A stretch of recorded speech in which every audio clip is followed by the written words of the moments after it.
بسهر للفجر كل يوم كده، لا بحب ولا بتحب ولا ليا حد، بس مش عارف بسهر ليه.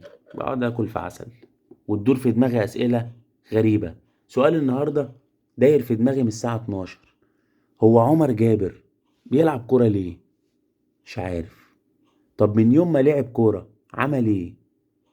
برضه مش عارف. طب من يوم ما لعب كوره احنا استفدنا ايه؟ مش عارف. طب مين دخله عالم الكوره؟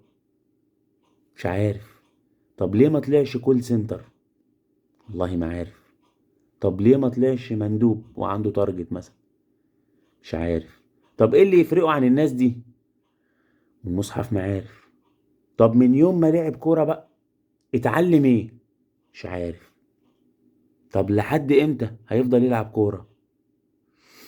برضه مش عارف. طب لحد امتى هفضل مستحمله؟ مش عارف. أسئلة إجابتها عند عمر جابر بس، وأعتقد إنه مش عارف. مش عارف.